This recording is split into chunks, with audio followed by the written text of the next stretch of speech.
आणि आपण कीर्तनामध्ये जर विठ्ठल विठ्ठल म्हणत नसाल तर माझं प्रामाणिक वाक्य आहे, आणि आपल्यापेक्षा वृंदावनातील माती भाग्यवान आहे हो. आपल्यापेक्षा वृंदावनातील दगड भाग्यवान आहे तो. अहो, आपल्यापेक्षा वृंदावनातील माकडं भाग्यवान आहेत. अखंड भगवंताची साधनाच करतायत. अरे अर्जुनाचे केस सुद्धा दादा कृष्ण कृष्ण म्हणत होते. अर्जुनाच्या केसानं कृष्ण कृष्ण म्हणावं. अरे अर्जुनाचे केस कृष्ण कृष्ण म्हणत होते, म्हणून भगवान परमात्मा अर्जुनाला स्वतःच्या मांडी जवळ बसवत होता. मग मला असं वाटतंय बघा, भगवान परमात्मा अर्जुनाला जर मांडी जवळ घेत असेल तर लोकांना कीर्तन सांगितल्यानंतर कीर्तनकाराला सुद्धा कधी कधी भगवंताने मांडी जवळ घेतलं पाहिजे. अरे कीर्तनकाराचा सुद्धा परमार्थ तेवढा उच्च कोटीचा असला पाहिजे ना. अरे भगवान परमात्म्याने कीर्तनकाराला सुद्धा मांडी जवळ घ्यावं. अर्जुनाचे केस सुद्धा कृष्ण कृष्ण म्हणत होते, म्हणून अर्जुनाच्या मुखातून शब्द बाहेर पडत होते. काले कमले वाला मेरा यार है, काले कमले वाला मेरा यार है,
मित्र. मग अर्जुन जर भगवंताला मित्र मानत असेल आणि भगवान परमात्मा जर अर्जुनाला मांडी जवळ घेत असेल तर मला असं वाटतंय कीर्तनकारानं सुद्धा कधी कधी भगवंताला मित्र मानलंच पाहिजे ना. अरे कीर्तनकारानं सुद्धा कधी कधी म्हणावं, हो मेरा यार है, बडा दिलदार है. कीर्तनकार जर भगवंताला मित्र मानत असतील तर पखवात वाजवता वाजवता महाराजांनी सुद्धा म्हटलंच पाहिजे, काले कमले वाला मेरा यार है. पखवात वाजवता वाजवता महाराज जर भगवंताला मित्र मानत असतील तर माईक सिस्टीम ज्यांनी सुंदर लावली आहे, माईक सिस्टीम लावता लावता त्यांना सुद्धा म्हणता आलं पाहिजे, काले कमले वाला मेरा यार है. माईक सिस्टीम वाले जर भगवंताला मित्र मानत असतील तर महिला मंडळीला सुद्धा म्हणता आलं पाहिजे. कधी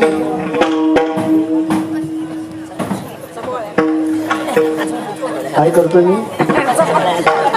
चपात्या करता करता तुम्हाला सुद्धा म्हणता आलं पाहिजे, काय, लगन जो तेरी लागी मैं दीवानी हो गई, दीवानी हाँ दीवानी हो गई, तेरे नाम से मशहूर जिंदगानी हो गई, हुई जग से पराई शरण तेरी आई, कहा तीन देखो कहाँ चली आई.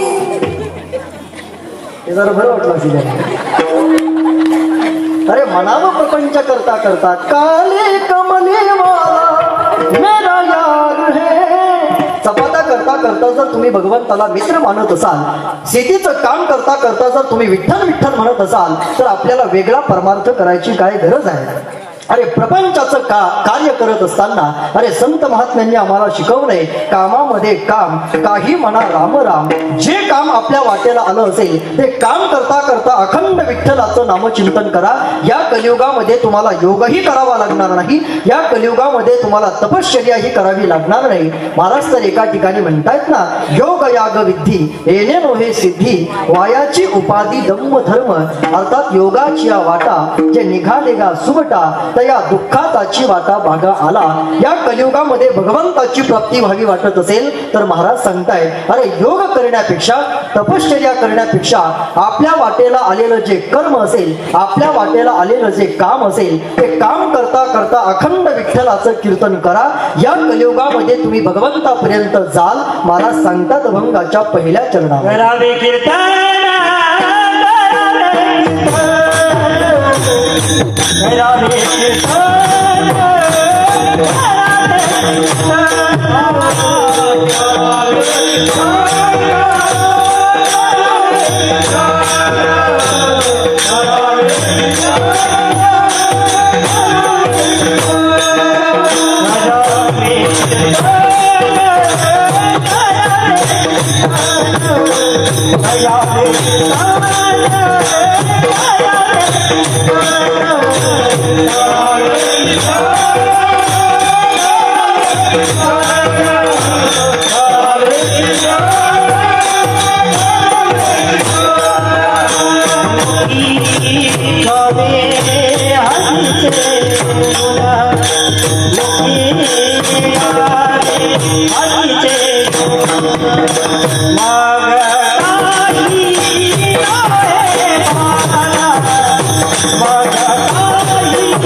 पहिल्या चरणामध्ये जगद्गुरु तुकोबराय सांगतायत, या बेकार आणि कष्टोत्तर कलियुगामध्ये प्रत्यक्ष भगवंताची प्राप्ती व्हावी वाटत असेल तर योग यागादी साधना करत बसण्यापेक्षा कीर्तनाची साधने या कलियुगामध्ये प्रेमानं करा.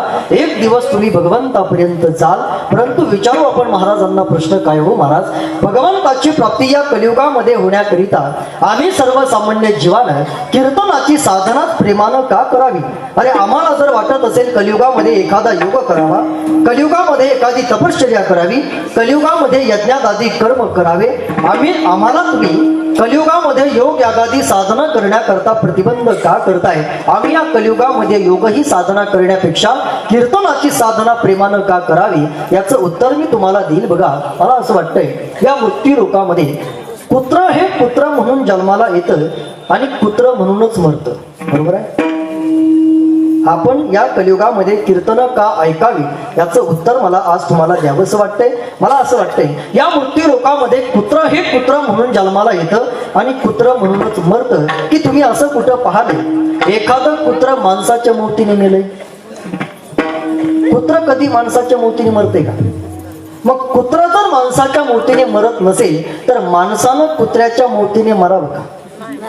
अरे माणसाला कुत्र्याच्या मूर्तीने मरू नये याच्याकरता करावे कीर्तन, याच्याकरता ऐकावे कीर्तन. मला असं वाटतंय, गाढव हे गाढव म्हणून जन्माला येतं आणि गाढव म्हणूनच मरतं. की तुम्ही असं कुठं पाहिलंय एखादं गाढव आपली गटरीतली जागा सोडून बंगल्यामध्ये येऊन राहिलं? गाढव कधी आपली गटरीतली जागा सोडून बंगल्यामध्ये येऊन राहतं का? मग गाढव जर आपली गटरीतली जागा सोडून बंगल्यामध्ये येऊन राहत नसेल तर बंगल्यातल्या गाढवानं आपली बंगल्यातली चांगली जागा सोडून गटारीमध्ये जाऊन पडू नये याच्याकरता करावे कीर्तन, याच्याकरता ऐकावे कीर्तन. या कलियुगामध्ये कीर्तनाची साधना आपल्याला प्रेमानं करावी लागेल. नाही आपल्याला या कलियुगामध्ये दादा योग करता येणार नाही, या कलियुगामध्ये आपल्याला तपश्चर्या करता येणार. त्याचं कारण कलियुगाचं भविष्य जर आपण संत महात्म्यांना विचारले तर संत महात्मे कलियुगाचं भविष्य आपल्या हातामध्ये देता येईल. ऐका कलीचे महिमान असत्या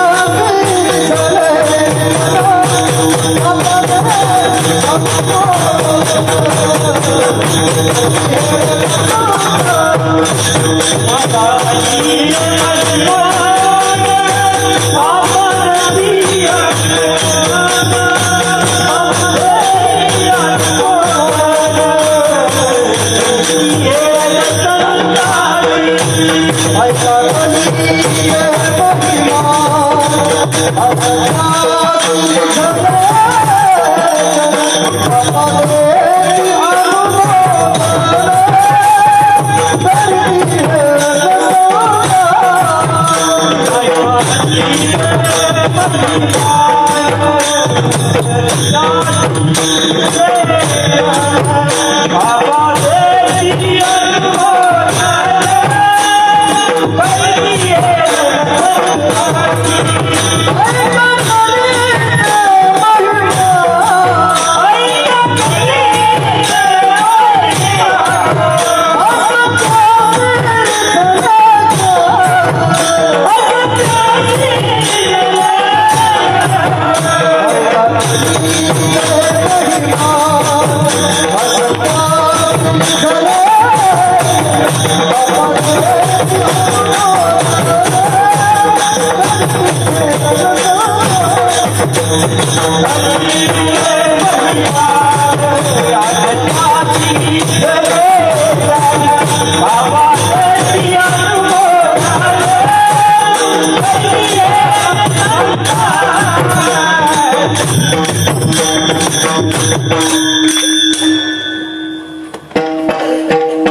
ऐका कलीचे महिमा असत्यासी रिझले जन पापा देती अनुमोदन करीती हेळण संतांचे.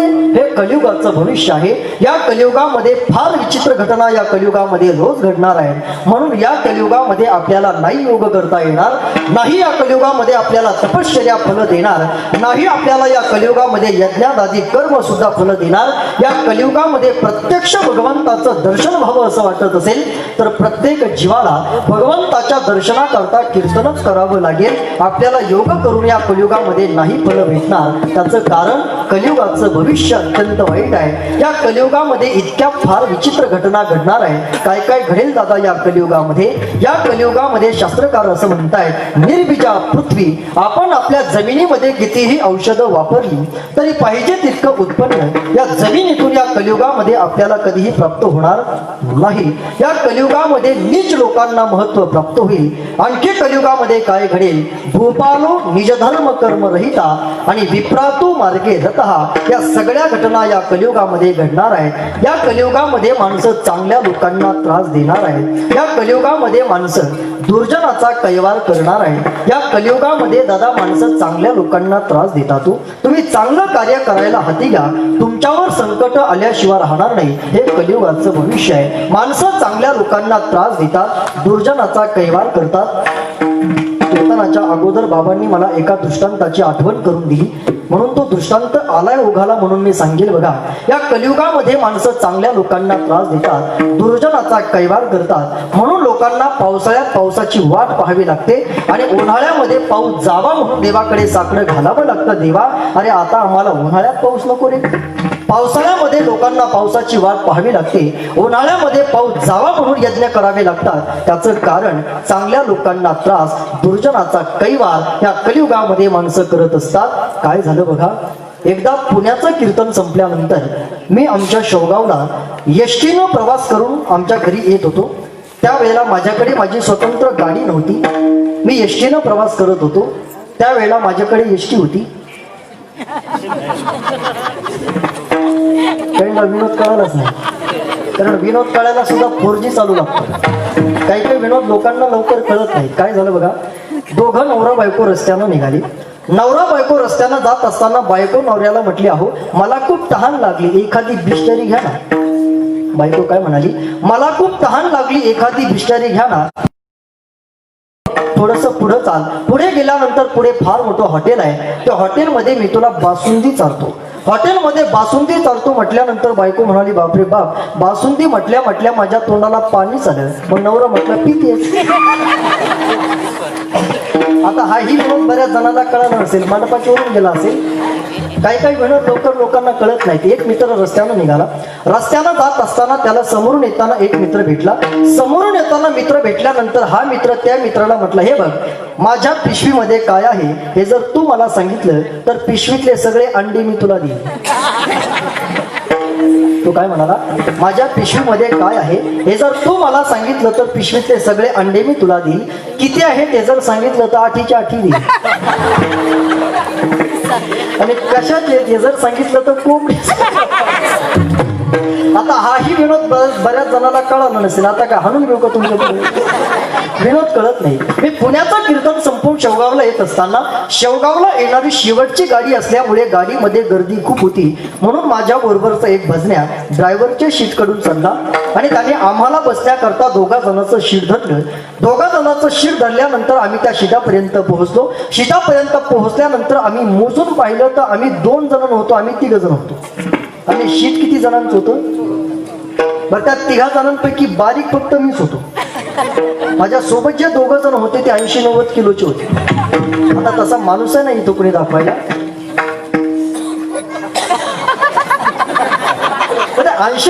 80-90 किलोचे माझ्या बरोबर 2 जण होते.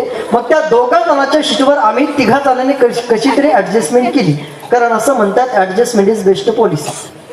त्या 2 जणांच्या शीटवर आम्ही 3घांनी ऍडजस्टमेंट केल्यानंतर त्या 2घांच्या शीटवर आमच्या 3घांची फिटिंग इतकी मस्त झाली की हे खाल्लं की 3घे हालायची. आमची एसटी पुण्यावरून निघाल्यानंतर एसटी शिरूरमध्ये पोहोचली. शिरूरमध्ये पोहोचल्यानंतर एसटी आमच्या एसटी मध्ये एक सरकार मान्य झालेले व्यक्ती चढला. हे सरकार मान्य कळते ना? सरकार मान्य हा माल नसेल तुमच्याकडे. एक दारू पिणारा व्यक्ती आमच्या एसटी मध्ये चढल्यानंतर तो आमच्या शीटाच्या असं समोर उभा राहिला. आता शीटाच्या समोर उभा राहिल्यानंतर दारू पिणाऱ्याची दादा अशी सवय असते की आपण पेताडाला बोलायची गरज अजिबात नसते. एखाद्या पेताडाकडे तुम्ही सहज जरी पाहिलं तर ते पेताड लगेच बोलायला सुरुवात करत असतं. मी त्या एसटीतल्या पेताडाकडे सहज पाहिलं. त्याच्याकडे पाहिल्या त्याने मला जे आरे घातला, जे आरे महाराज. आता मी म्हटलं याला दारू पिऊन करण्याची आरी घातला. मी म्हटलं जी आरी म्हटलं कीर्तनाला गेलेलो ठीक आहे. म्हटलं नाही तमाशाला गेलो होतो मी. म्हटलं कीर्तन झालं कीच निघाला तो. मी म्हटलं हो. म्हटलं भजनी मंडळी तुमच्या बरोबरच दिसतोय. मी म्हटलं हो. मग म्हटलं महाराज मला थोडीशी जागा द्या ना. अरे मी म्हटलं 2 जणांच्या शीटवर 3 जणांनी ऍडजस्टमेंट केली. मी म्हटलं बाबा जागा नाही. म्हटलं नाही पण थोडस चेक.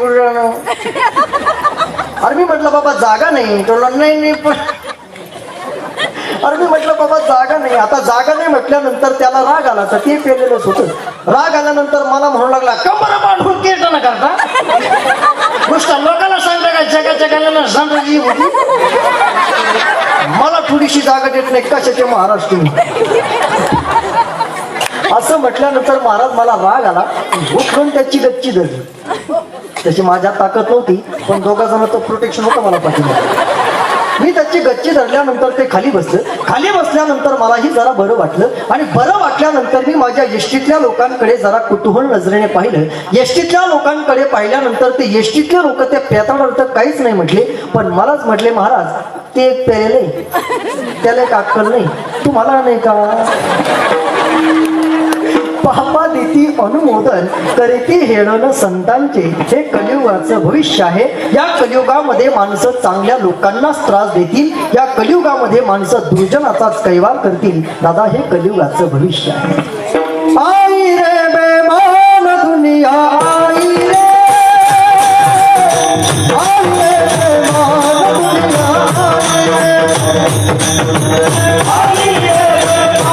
दुनिया आई रे, बेमान दुनिया आई रे.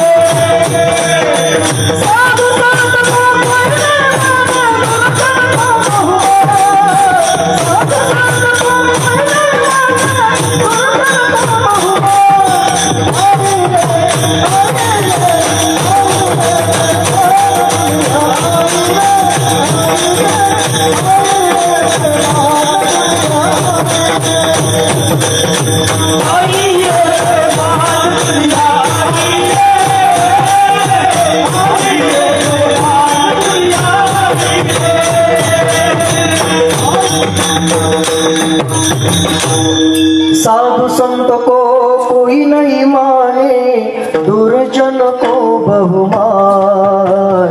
आई रे बेमान दुनिया आई रे. या कलियुगामध्ये माणसं सज्जनाला त्रास देतील, दुर्जनाचा माणसं कैवार करतील. म्हणून शेतकरी माणसाला पावसाळ्यामध्ये सुद्धा रोज म्हणावं लागेल, ये रे पावसा, ये रे पावसा, शेतकरी राजा वाट पाहतो.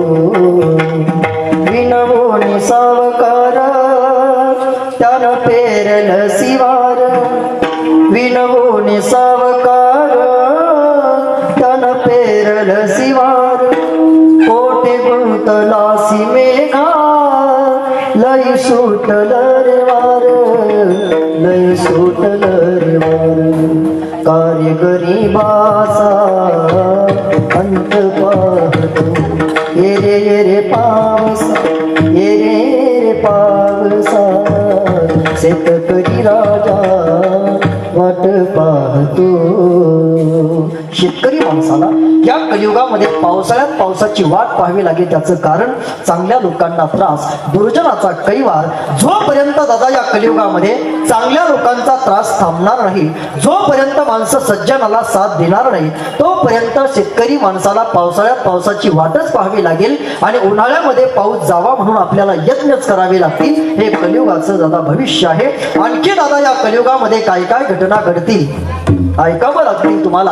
अरे धर्म प्रवदितम, धर्माचा प्रचार प्रसार कीर्तन करणं कितीही करू द्या, लोकांना या कलियुगामध्ये नाही हो कधी धर्म कळणार. अरे कशाला म्हणावं धर्म, अरे धारणात धर्म इत्याव धर्मेन विद्रुता प्रजा ही एक धर्माची व्याख्या आहे. चोदना लक्षणोर्थाय धर्म ही धर्माची दुसरी एक व्याख्या आहे. एक सर्वसामान्य धर्माची व्याख्या मी तुमच्या हातामध्ये देईल, बघा तुमच्या लक्षामध्ये येत असेल तर. या कलियुगातला सर्वात मोठा धर्म असेल माणसानं माणसाशी माणसासारखं राहावं. हा कलियुगातला दादा फार मोठा आणि फार चांगला धर्म आहे. हा धर्म सुद्धा माणसानं टिकवलाच पाहिजे. एकामेकावरती प्रेम करणं हा आपला धर्म असेल. अरे आपण आपला धर्म संपूर्ण जगाला शिकवतोय, जगाला शिकवतोय. करा तो एकच धर्म जगाला प्रेम अर्पावे.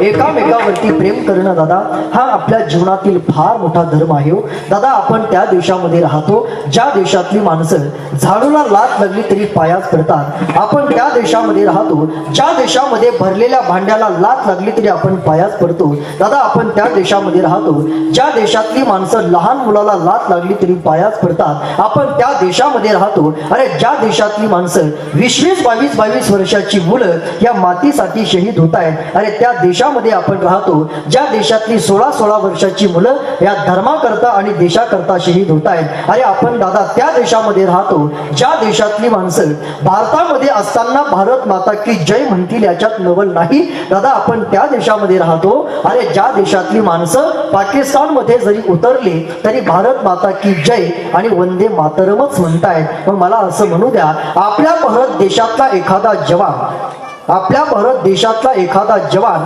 पाकिस्तानमध्ये उतरल्यानंतर जर भारत माता की जय म्हणत असेल तर त्या जवानाचं आपण अभिनंदन केलंच पाहिजे. कोणाचं अभिनंदन काय केलं पाहिजे.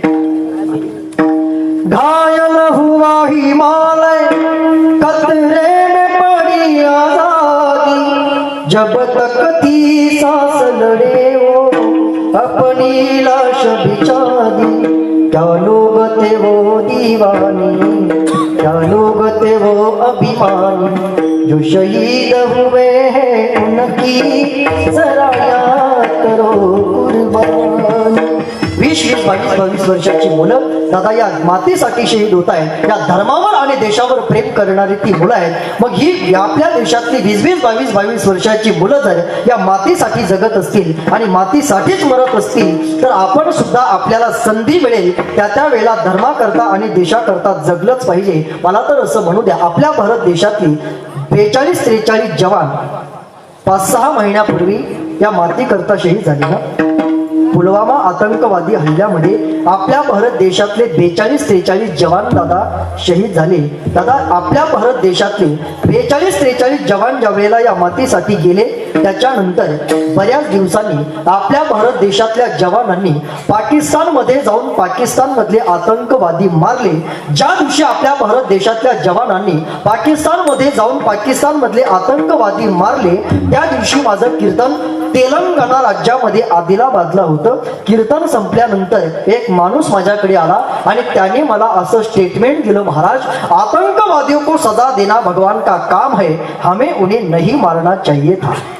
आपल्या भारत देशातल्या जवानांनी पाकिस्तान मधले आतंकवादी मारल्यानंतर आपल्या भारत देशातला एक मूर्ख माणूस आपल्याला असं स्टेटमेंट देतो, आतंकवादियों को सजा देना भगवान का काम है, हमें उन्हें नहीं मारना चाहिए था. मैंने उसे कहा, आतंकवादियों को सजा देना भगवान का काम है, लेकिन आतंकवादियों को भगवान के पास भेजना हमारे जवानों का काम है. म्हणून खऱ्या अर्थानं कथा कीर्तनामध्ये या मातीकरता जी माणसं जीवन देत असतात, अरे त्या माणसाचं आपल्याला कथा कीर्तनातून आठवण झाली पाहिजे. अरे आपल्या परिसरातील एखादा जवान जर देशाचं रक्षण करण्याकरता सीमेवरती जर उभा असेल तर आपला परिसर भाग्यवान असेल. आपल्या परिसरातला एक तरी जवान देशाकरता असावा. आणि मला सांगू द्या, आपल्या भारत देशाकरता जीवन देणारी जी मुलं आहेत, सुट्टी करता जर आपल्या घरी येत असतील, सुट्टीला एखादा जवान जर सुट्टी करता आपल्या गावामध्ये आला असेल, तर मला असं वाटतंय त्या गावानं त्या जवानाचं स्वागत केलंच पाहिजे. मला काय वाटतं मला माहित नाही. त्याचं कारण आहे, कीर्तनकार गावामध्ये आल्यानंतर जर तुम्ही कीर्तनकाराच्या गळ्यामध्ये हार टाकून कीर्तनकाराचं जर स्वागत करत असाल, तर जो कीर्तनकार ज्या जवानांमुळे मुक्त कीर्तन करू शकतो, त्या जवानाचं आपण स्वागत का करू नये. अरे आपल्याला त्या मुलाचं सुद्धा स्वागत करता आलं पाहिजे, जो मुलगा या देशाकरता आपलं जीवन देत आहे. अरे आपल्याला त्या परिवारावरती प्रेम करता आलं पाहिजे, ज्या परिवारातील मुलं देशाकरता धर्माकरता सीमेवरती उभे आहेत. म्हणून खऱ्या अर्थानं या मातेकरता 20-22 वर्षाची मुलं शहीद होताना आपल्याला उघड्या डोळ्यानं दिसत आहेत. आणि आपल्याला सुद्धा त्यांच्यासारखं धर्मावरती प्रेम करता आलं पाहिजे. मी तर असं म्हणेन दादा, मला असं वाटतंय, जे रक्त स्वतःच्या रक्तावरती प्रेम करू शकत नाही, ते रक्त शेजाऱ्यावर काय प्रेम करेल. जे रक्त शेजाऱ्यावर प्रेम करू शकत नाही, ते रक्त गावावरती काय प्रेम करेल. जे रक्त गावावरती प्रेम करू शकत नाही, ते रक्त या धर्मावर आणि या देशावर, या संप्रदायावर दादा काय प्रेम करेल. अरे या देशावर आणि संप्रदायावर प्रेम करण्याकरता अंतःकरणातली उंची ही फार मोठी असावी लागते. अरे जी माणसं देशाकरता, मला असं म्हणू द्या, जे रक्त स्वतःच्या रक्तावरती प्रेम करत असते, जे रक्त आपल्या स्वतःच्या गावावरती प्रेम करत असते, आणि जे रक्त समाजावरती प्रेम करत असते, तेच रक्त जिवंतपणे कधी कधी असंही म्हणत असते, दिल दिया है जान दिए हे वतन तेरे, दिल दिया है जान दिए हे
Yeah.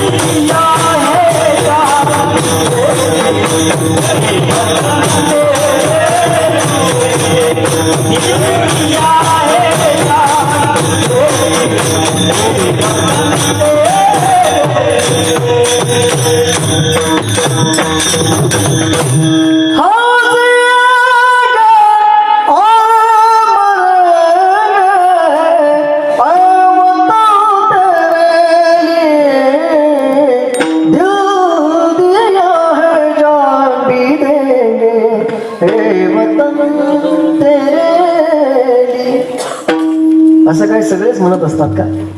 अरे जे रक्त स्वतःच्या रक्तावरती प्रेम करू शकत नाही ते रक्त देशावरती आणि धर्मावरती कधीही प्रेम करत नसते. एकामेकावरती दादा प्रेम करणं हा आपल्या जीवनातील धर्म असेल, परंतु कलियुगातून हा धर्म बऱ्याच वेळेला निघून जाणार आहे. भागवतामध्ये लिहितात, अरे धर्म प्रवदितम, कलियुगातून धर्म निघून जाईल. आणखी कलियुगामध्ये काय घडेल? तप प्रज्वलितम, या कलियुगामध्ये माणसाचं तप हे प्रज्वलित होईल. एकादशीच्या दिवशी माळकरी माणसं सुद्धा एकादशी व्यवस्थित धरणार नाही. सत्यमच्या दूरे गताम, कलियुगातून सत्य फार दूर निघून जाईल. पृथ्वी मंद फलान, या कलियुगामध्ये तुमची आमची जमीन ही कमी पिकेल. साधू सिरंती, या कलियुगामध्ये साधूचा मान कमी होईल. दुर्जनम प्रभवती, दुर्जनाचा मान वाढेल. आणि प्राय प्रवृत्ती कलिही, या सगळ्या घटना याच कलियुगामध्ये घडताना तुम्हाला उघड्या डोळ्यानं दिसतील. असं ज्यावेळेला सुखदेव स्वामी राजाला सांगतायत त्यावेळेला राजा परीक्षिती भागवतामध्ये सुखदेव स्वामींना प्रश्न विचारतो, महाराज हे कलियुग पुढं इतकं बेकार आणि इतकं कष्टोत्तर होणार असेल तर या बेकार आणि कष्टोत्तर कलियुगामध्ये सर्वसामान्य माणसानं भगवंताच्या प्राप्तीकरता नेमकं काय करावं? त्यावेळेला सुखदेव स्वामी राजाला भागवतामध्ये सांगतात, ऐका तुम्ही प्रेमानं. सुखदेव स्वामी राजाला सांगतात, राजा ज्या कलियुगामधून धर्म निघून जाईल रे, ज्या कलियुगामध्ये साधूचा मान कमी होईल, ज्या कलियुगामध्ये दुर्जनाचा मान वाढेल, ज्या कलियुगामध्ये पावसाळ्यात तुम्हाला पावसाची वाट पाहावी लागेल, अशा बेकार कलियुगामध्ये जर तुम्ही जन्म घेऊन आला असाल आणि या बेकार कलियुगामध्ये जर तुम्हाला ईश्वर प्राप्तीची इच्छा अपेक्षा आकांक्षा असेल तर या कलियुगामध्ये योग यागादी साधना करत बसण्यापेक्षा कीर्तनाची साधना प्रेमानं करा. या कलियुगामध्ये तुम्हाला भगवंताची प्राप्ती होईल. आणि कीर्तनाची साधना जर तुम्ही प्रेमानं करत असाल तर कीर्तन साधनेचा दुसरा फायदा महाराज सांगतायत अभंगाच्या दुसऱ्या चरणामध्ये. मग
Bye. अभंगाच्या दुसऱ्या चरणामध्ये जगद्गुरु तुकोबाई सांगतायत, कीर्तनाची साधना जर तुम्ही प्रेमयुक्त अंतःकरणानं करत असाल तर कीर्तन साधनेचा दुसरा फायदा आहे, मग काही नोहे बाधा काम दुर्जनाची क्रोधा. परमार्थिक साधना करत असताना काम आणि क्रोध तुमच्या जीवनामध्ये तुम्हाला कधीही बाधा निर्माण करणार नाही. म्हणून परमार्थिक साधना करत असताना कामाने आपल्याला त्रास देऊ नये असं जर वाटत असेल, क्रोधानं परमार्थिक साधनेमध्ये आपल्याला बाधा निर्माण करू नये, याच्याकरता कीर्तनाची साधना प्रेमानं करा. कामावर आणि क्रोधावर सुद्धा दादा आपण विजय मिळवू शकता. म्हणून जगद्गुरु तुकोबराय सांगतायत, कामावर आणि क्रोधावर विजय मिळवण्याकरिता करावे कीर्तन, मुखी गावे हरीचे गुण. कीर्तनाची साधना जर प्रेमानं करत असाल तर मग काही नोहे बाधा काम दुर्जनाची क्रोधा. संकल्पित वेळेमध्ये अभंगाच्या 2 चरणाचा भावार्थ तुमच्या पुढे ठेवला. उरलेल्या 2 चरणाचा भावार्थ संकल्पित वेळेमध्ये 4 वाजेपर्यंत, कारण इथं आल्या संतोष बाबांनी, योगेश दादांनी मला सांगितलं की महाराज तुम्हाला पुन्हा पुन्हा जर आमच्या परिसरामध्ये कीर्तनाला येण्याची इच्छा असेल तर कीर्तन जास्त वेळ का लांबू नका, 4च्या आत उरकून घ्या. आता ठरलं म्हणजे 4च्या अगोदर आपण थांबायचं नाही. परंतु एकदा वारकरी संप्रदायाच्या नियमानं मोठ्या प्रेमानं मिळून भजन करा. एक गोष्ट लक्षात ठेवा, कीर्तन सुरू झाल्यापासून लहान लहान मुलांनी सुद्धा व्यत्यय केला. कीर्तन सुरू झाल्यापासून मी एकदा सुद्धा विठ्ठल विठ्ठल मध्ये अजिबात घेतलं. त्याचं कारण कीर्तन सुटल्यानंतर तुम्हाला गोड अत्यंत हरिभक्त परायण सावता बाबांचं भारूड सुद्धा तुम्हाला ऐकायचं आहे. म्हणून कीर्तनामध्ये माझा वेळ जाऊ नये याच्या करता मध्ये मी एकदा सुद्धा विठ्ठल विठ्ठल अजिबात घेतलं नाही. तुम्हाला मी अजिबात तकलीफ काय दिलेली, त्या आमच्या आजी तर कीर्तन सुरू झाल्यापासून जे झोपल्या काय अजून त्यांना उठ म्हटलं, माग नका तू भांडणं करता तुम्ही. तसं मला झोपलेली माणसं जास्त आवडतात. मी रोज कीर्तनामध्ये सांगत असतो, कारण जागर राहणारी माणसं माझ्याच नजर देऊन असतात.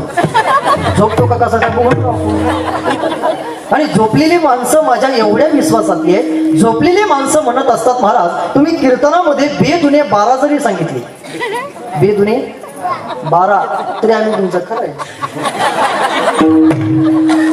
शब्दाला दात आणि मला झोपलेली माणसं त्याही पेक्षा आवडतात. त्याचं कारण झोपलेली माणसं कीर्तनात 4 माणसाला जाग ठेवत असतात. झोपलेल्या माणसाचा मागचा माणूस विचार करतो आपल्याला कीर्तन ऐकायला मिळो अगर न मिळो, परंतु हे पुढचं झोपलेलं जर झोपेत मागं आलं तर आपले दात पडेल. म्हणून त्या मागच्याला जागच राहावं लागतं. शेजारच्याला खरोखर तो डोक्याचा वापर करून डोका आणतो. माझ्या कीर्तनामध्ये झोपलेला माणूस 4 माणसाला जागा ठेवतो, पुढचा, मागचा, इकडचा आणि इकडचा. म्हणून प्रत्येक 4 माणसाच्या मध्ये एक झोपणार. अत्यंत महत्वाचा. मला तरी आज तुमच्या गावामध्ये कीर्तनामध्ये काही माणसं झोपल्यावर म्हटली, परंतु एका ठिकाणी एकाला कीर्तनात झोप लागली आणि झोपेमध्ये त्याला काय झालं ते कळलंच नाही. त्याने झोपेमध्ये शेजाऱ्याचं डोकं खाजवायला सुरुवात केली. तर शेजाऱ्याचं डोकं खाजवायला सुरुवात केल्यानंतर तो शेजारचा म्हणतो तू माझं डोकं का खाजवतो, म्हणतो तो हे जर तुझं मग माझं पण गेलं. डोक्याचाच पत्ता नाही. तसं इथं कुणी कुणाचं खाजवलं नाही म्हणा. जरी खाजवण्याची वेळ आली तर शेजाऱ्याचंच खाजवा. मेहरबानी करून उठून माझं कोणी खाजू नका. म्हणजे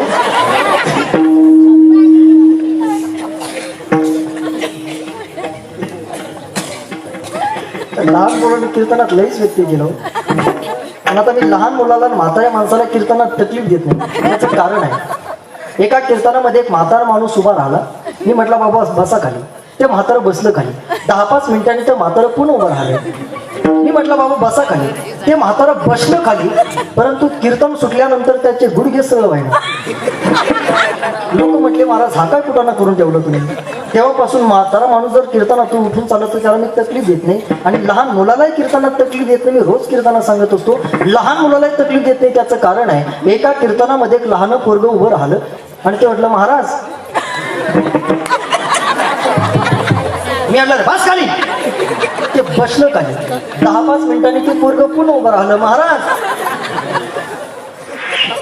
मी म्हटलं बस खाली. ते बसलं खाली, परंतु 10-5 मिनिटांनी त्याचा पुढचा माणूस उभा राहिला.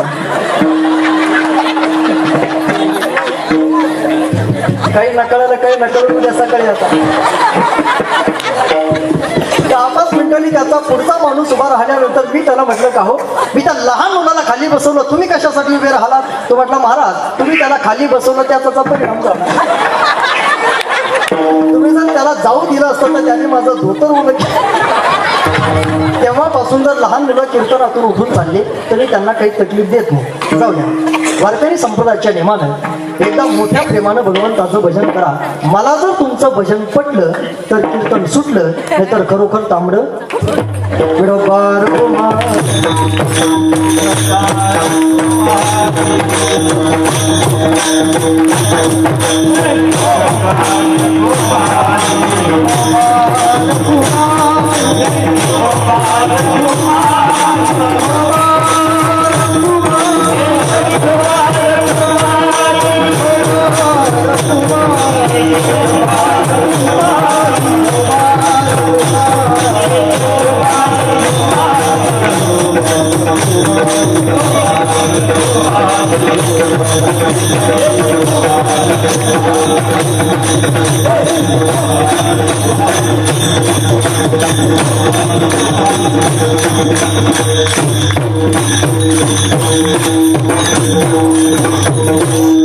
करावे कीर्तन मुखी गावे हरीचे गुण, मग काही नोहे बाधा का मधुरजनाचे क्रोधा.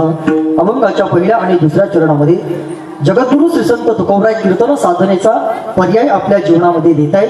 भगवंताच्या प्राप्तीकरता प्रत्येक जीवानं कीर्तनाची साधना करावी. आणि कीर्तनाची साधना जर प्रेमानं करत असाल तर कामावर आणि क्रोधावर आपण विजय मिळवू शकता. कीर्तनाची साधना करत असताना शांतीची का अंतःकरणामध्ये धरून कीर्तन साधना करा. महाराज सांगतात शांती खडग हाती काळा सीते नागविती. शांतीची का अंतःकरणामध्ये धरून जर तुम्ही कीर्तन करत असाल, कीर्तनाची साधना जर करत असाल तर काळावर सुद्धा तुम्ही विजय मिळवू शकता. आणि कीर्तनाची साधना करत असताना कीर्तन साधनेचं पूर्ण फल आपल्या पदरामध्ये पडावं असं जर वाटत असेल तर एकट्याने कधीही कीर्तनाची साधना अजिबात करायची नाही. एकट्याने कधीही कीर्तनाला अजिबात यायचं नाही. तुम्ही जर एकटे कीर्तनाला येत असाल तर कीर्तन ऐकल्यानंतर तुम्हाला पुण्य मिळेल, परंतु इतर लोकांना जर हाताला धरून तुम्ही कीर्तनाला घेऊन येत असाल तर तुम्हाला पुण्यही मिळेल आणि जीवनामध्ये केलेल्या पापाचा सुद्धा नाश होईल. म्हणून कीर्तन एकट्याने ऐकून फक्त पुण्य मिळवण्यापेक्षा इतर लोकांना परमार्थ करायला सांगा. जीवनामध्ये केलेल्या पापाचा सुद्धा नाश करून घ्या. वेगळा परमार्थ करायची तुम्हाला गरजच पडणार नाही. परिवारातील कर्त्या माणसानं रोज परिवारामध्ये एकत्र परिवारातील लोकांना एकत्र बसवावं. स्वतः परिवारातील कर्त्या माणसानं स्वतः भगवंताचं भजन पुढे म्हणावं. परिवारातील लोकांकडून रोज भगवंताचं भजन करून घ्यावं. वेगळा परमार्थ आपल्याला करावा लागणारच नाही. प्रपंच करता करता आपल्या घरी एक दिवस देव आल्याशिवाय राहणार नाही. कर्त्या माणसानं पुढे भजन म्हणावं. मी रोज लोकांना भजन शिकवत असतो. मागच्याही वर्षी तुम्हाला मी भजन मला वाटतं सांगितलं होतं. आताही मी तुम्हाला भजन सांगून जाईल. या जगातला सगळ्यात मोठं दाते पण आपल्याला मिळावं असं जर वाटत असेल, या जगातला सगळ्यात मोठा दाता आपण स्वतः असावं असं जर वाटत असेल, स्वतः भगवंताचं भजन करा. परिवारातल्या लोकांकडून भगवंताचं भजन करून घ्या. तुम्ही या जगातले सगळ्यात मोठे दाते ठराल. स्वतःनं भगवंताचं भजन कसं करावं आणि परिवारातील लोकांकडून उद्यापासून भगवंताचं भजन कसं करून घ्यावं, अगदी 2 मिनिटांमध्ये भगवंताचं भजन करून आपण थांबणार आहोत. ज्यांना भगवंताने हात दिले असतील, हातानं टाळी आणि मुखानं नामचिंतन माझ्या पाठीमागे अगदी 2 मिनिटं प्रत्येकानं म्हणायचं. श्याम राधे जय कृष्ण राधे रंगलो तुझा कवी श्याम राधे. श्याम राधे कृष्ण राधे रंगलो तुझा कवी श्याम राधे. तुम्ही सुद्धा पाठीमागे म्हणा ना. तुम्हाला ते गाणं माहिती आहे ना? गाणं याड लागलं याड लागलं रंगलो तुझ्यात याड लागलं.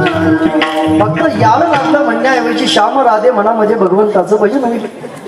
श्याम राधे जय कृष्ण राधे रंगलो तुझ्यात श्याम राधे. श्याम राधे कृष्ण राधे रंगलो तुझ्यात श्याम राधे.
श्याम राधे जय कृष्ण राधे रंगलो तुझ्यात मी श्याम राधे. एवढं जर भजन तुम्ही उद्यापासून रोज परिवारातील लोकांकडून करून घेत असाल तर जगद्गुरु तुकोबराय सांगतात तुम्ही या जगातले सगळ्यात मोठे दाते ठराल. तुका म्हणे दाता सखा ऐसा अनंता सारिखा. या जगातला सगळ्यात मोठा दाता तो आहे जो स्वतः भगवंताचं भजन करून तो ते भजन इतर लोकांकडून करून घेतो. म्हणून जिवंतपणे अखंड भगवंताचं नामचिंतन करा. कारण या सगळ्या जीवाची काळजी फक्त तो भगवान परमात्माच करतो. मला असं म्हणू द्या, अरे खाणं आपल्या हातात आहे, पचवणं ज्याच्या हातात आहे त्याला देव असं म्हणतात. गाडी घेणं आपल्या हातात आहे, त्याच गाडीवरती बसून घरापर्यंत पोहोचतं करणं ज्याच्या हातात आहे त्याला देव असं म्हणतात. अरे पिकवणं आपल्या हातात आहे, पिकवलेलं खाऊ द्यायचं का नाही ज्याच्या हातात आहे त्याला देव असं म्हणतात. त्या देवाचं भजन माणसानं का करू नये? अरे देव कुठे नाही हो, देव कुठे नाही, देव तर सर्व ठिकाणीच आहे ना. अरे दगडामध्ये देव आहे, मातीमध्ये देव आहे, झाडामध्ये देव आहे. माझा तुम्हाला प्रश्न असेल दादा देव कुठे नाही, मी तुम्हाला प्रश्न विचारतो बघा, दुधामध्ये देव आहे की नाही? दुधामध्ये आहे. पाण्यामध्ये देव आहे की नाही? आहे. मग दुधात पाणी टाकल्यानंतर दुधातल्या देवाला दिसत नसेल का? दिसतं, परंतु दादा ते आपल्याला कळत नाही. तुम्ही कितीही निर्जन ठिकाणी जाऊन वाईट कर्म करा, त्या कर्माचा हिशोब तुम्हाला व्याजासकट द्यावा लागेल. त्याचं कारण सर्व ठिकाणी तो भगवान परमात्मा आहे आणि तो सगळ्या जीवाची काळजी करणारा फक्त देवच आहे. होणार होताला जाणारा जाताला मागे तो फिरू नको, उगाच सामावली खऱ्याची संगत मोठ्याची धरू नको. येईल दिवस तुझाही माणसाची कर सोडू नको. तुझ्या हाती आहे डाव सारा, निसर्ग जण काळजी रे देवा काळजी रे माझ्या देवा काळजी रे देवा काळजी रे माझ्या देवा. हे भटक्या झोडीला येऊन पडते रोजची नवी निराशा. सपान गाठीला धरत नेटीला कसेर सुटाव्या. अवसेचे रथ नशिबाला, पुनवाचे गाठ पदराला. होईल पुनव मनसी जगम खचून जाऊ नको. येईल मुठीत तुझ्याही आभाळा माघार ठेवू नको. उगाच भयान वादळ वाऱ्याची पाऊल नको नको. सारं घालेले जाऊ त्याच्या नव्यानं निसर्ग जण काळजी रे देवा काळजी रे माझ्या देवा काळजी रे देवा काळजी रे माझ्या काळजी रे. सर्व जीवाची काळजी करणारा तो देव असल्यामुळे उद्यापासून अंतःकरणापासून भगवंताची साधना करा. एक दिवस प्रपंच करता करता तो देव आपल्या घरी येऊन आपल्याला दर्शन देईल. म्हणून याच्या करता कीर्तनाची साधना प्रेमानं करावी. महाराज सांगतात करावे कीर्तन मुखी गावे हरीचे गुण, मग काही नोहे बाधा काम दुर्जनाची क्रोधा. संकल्पित वेळेमध्ये अभंगाच्या चारही चरणाचा महत्व तुमच्या पुढे ठेवला. अभंगाचा सगळा अर्थ सांगितल्यानंतर तो अगदी असाच असेल असा काय माझा दावा नाही, अशी माझी आत्मा प्रौढी नाही, असा माझा अहंकारही नाही. जगद्गुरु तुकोबरायांनी जशी मला बुद्धी दिली त्या पद्धतीनं महाराजांच्या अभंगाला न्याय देण्याचा अल्पासा प्रांजळ आणि केविल मला प्रयत्न केलाय. बोलता बोलता एखादा शब्द जर अंतःकरणाला लागला असेल मोठं अंतःकरण करून मला क्षमा करा. शाकंभरी मातेच्या या पवित्र प्रांगणामध्ये समस्त ग्रामस्थ मंडळानं, समस्त सप्ताह कमिटी मंडळानं, त्याच पद्धतीनं आमच्यावर ज्यांचं नितांत प्रेम आहे, आपल्या गावातील हरिभक्त प्रायण संतोष पाटील गुरसाळी असतील, हरिभक्त प्रायण योगेश दादा असतील, नारायण बाबा असतील, त्याच पद्धतीनं खऱ्या अर्थानं समस्त टाळकरी मंडळी, समस्त ग्रामस्थ मंडळी, आपल्या अत्यंत प्रेमामुळे याही वर्षी येण्याचा आणि कीर्तन करण्याचा योग मला प्राप्त झाला. म्हणून आल्यानंतर समाधान वाटलं. सगळे गायनाचार्य, मृदंगाचार्य सर्वांनी सुंदर अशी साथ केली. म्हणून झालेली सेवा सर्व मंडळीच्या चरणावर समर्पित करतो. शाकंभरी मातेच्या चरणावर सेवा समर्पित करतो आणि लांबलेल्या वणीला याच ठिकाणी थांबवतो. शिवम भवतु शिवम भवतु शिवम भवतु. ज्ञानेश्वर